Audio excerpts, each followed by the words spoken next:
Divas, and welcome back to my channel. So today's video is gonna be a very special one for me. This video right here is dedicated to my mom. Her birthday is November 29th, so this video will probably be posted a little bit before her birthday or maybe after. Depends on editing. And oh yeah, y'all, I keep forgetting to tell y'all, I have vlogs from Vegas that I am still trying to edit, that I am trying to get up. So please bear with me because there's a lot of footage, so I'm trying to break them down into the 3 days that we were there. So I'm gonna get them out to you so you know. But like I said, today's video is going to be dedicated to my mom. So many of you know that my mom passed in 2015. Yeah, 2015. And that was really hard on me and my sister because we had to make the decision on either letting her live or, you know, letting her transcend into peace, into a better place. Let me give y'all the back history on my mom. My mom was retired from the military. She did 20 years in the United States Army, and she retired as an E8. She was an RN in the Army. My mom also had her degree in psychology. My mom worked in group homes, and she was also a usher on the usher board in the church that me and my sister grew up in. So me and my sister have been in church all our life, and I will do a story. I will do a little talk about that in another video. Maybe I can get my sister to join me. But yeah, so my mom has been like she's been in Germany, Hawaii. You know, she went all over the place. My mom got diagnosed with I think while she was pregnant with me, or before she was pregnant, she was diagnosed with thyroid cancer, so they had to end up taking her thyroids out. And when she was pregnant with me, she had a lot of issues. And then she had issues with my sister when she was pregnant. My sister tried to come early or whatever, you know. But when I was in might have been the 9th or 10th grade, I know I was still in high school, my mom got diagnosed with diabetes. She had type 1 diabetes at the time. She didn't have to take insulin. But as time went on, my mom's body just started to, you know, do its own thing. So she had got diagnosed with fibromyalgia. Some of you should know. Some of you know what that is. It's like a nerve pain, but it also the nerve pain also came from diabetes. So later on down the line, my mom became sicker and sicker because my mom had a heart attack, and then on top of that, my mom had high blood pressure. So with heart problems, high blood pressure, and diabetes comes on more stuff. So later on down the line, my mom got diagnosed with type 2 diabetes, where she had to end up taking insulin. And with that, it also affected her kidneys. So my mom had to go on dialysis, and it's just so much stuff went on with my mom that it's just, you know, it's crazy. From the 3 years that I saw my mom, because I've been out here for 4.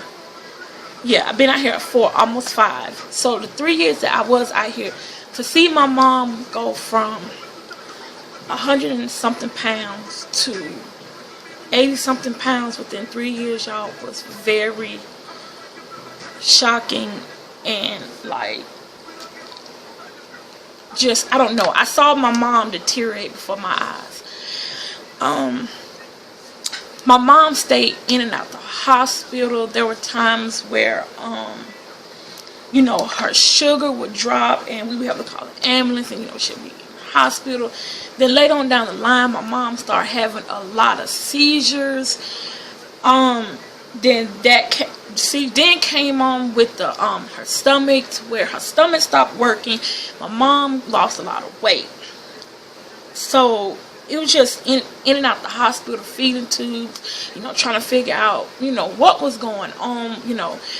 And it just took, you know, it took a toll on me and my sister. But anyhow, like I said, this video is dedicated to my mom. So that, you know, that was a history.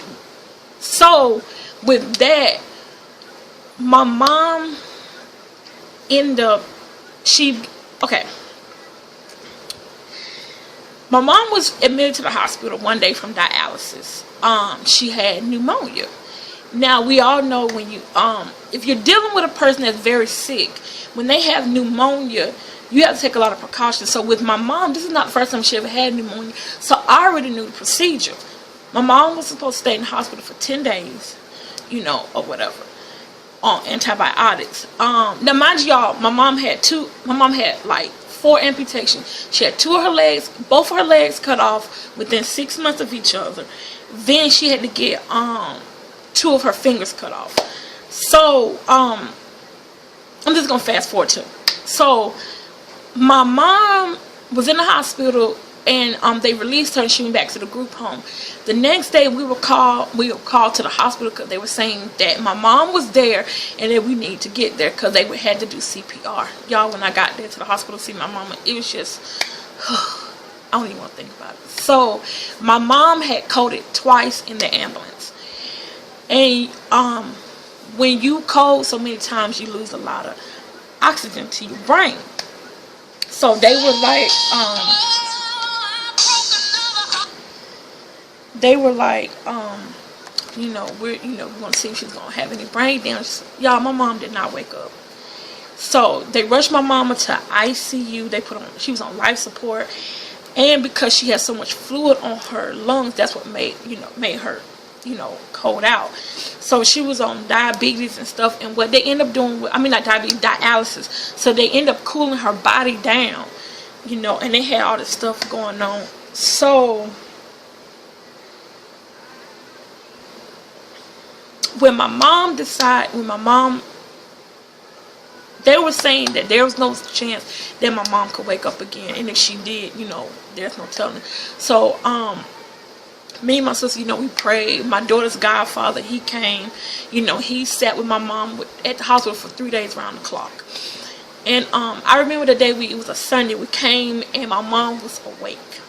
She knew who we were, you know, and at that time she couldn't talk because when they took the tube out, her throat was raw. So, you know, we sat there with her for a while or whatever. And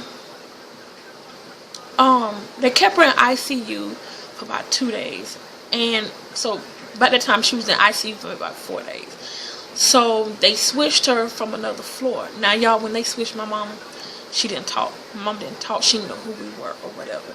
So at that time, me and my sister were catapulted into a decision that we had to make: either continue to let my mom suffer the way she is or let her go to hospice.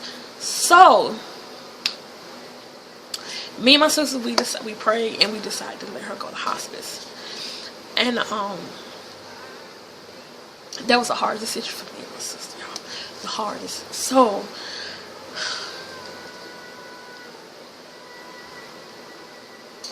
we made a decision to let her go to hospice, and my mom lived for 2 weeks after being out of the hospital and into hospital, because they say when they put them in hospice, they go down rapidly. My mom didn't. Like, she came up and she started remembering stuff. She talked or whatever, and we had to tell her what was going on. And I mean, when she looked at me, she said, "Ebony, my body's tired." And I said, "Okay, Mama, you know, if you're tired, just do what you do." But other than that, I remember my mom died on a Sunday morning. And we got the call at 5 something saying that my mom had passed away. Y'all, that was the hardest hardest phone call we ever got, the hardest phone calls we ever had to make. But we were surrounded by family. Okay, but let me get on to the good stuff. Okay, so I know my mom watches over me and my sister and my daughter. And if she was here, she would be very proud of me right now. She would be very proud. She told me, continue to do your makeup. Don't let no one discourage you.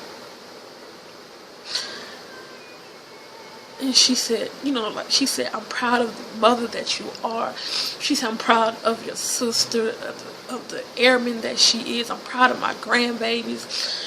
And if my mom was here right now, what I would tell her is, Mama, I'm sorry for everything that I put you through.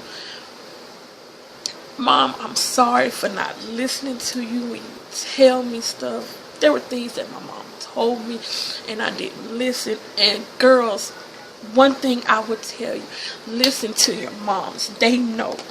You think they're trying to ruin your life, but they're not. Believe me, they're not. They just want the best for their daughters. Mama, I want to tell you I thank you for making me the woman of God that I am. I'm not where I'm supposed to be, but I thank God for where I am now. Because if it wasn't for you and Grandma praying for me and my sister, we wouldn't be where we're at.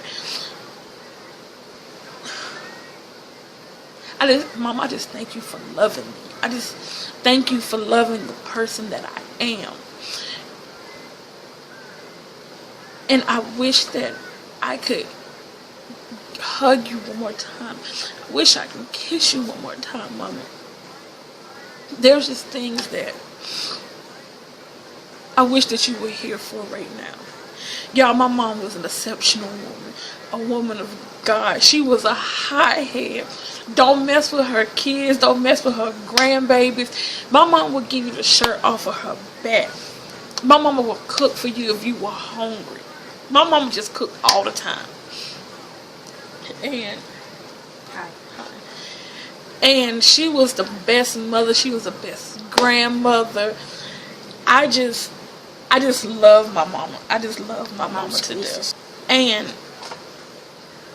I just want to say I thank the Lord for my mother, Brenda Patricia Braxton Fulton.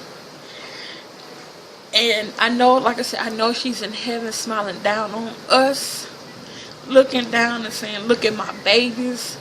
It's just, I just thank God for my mom. Me and her may have butted heads a lot, but she was still my mother.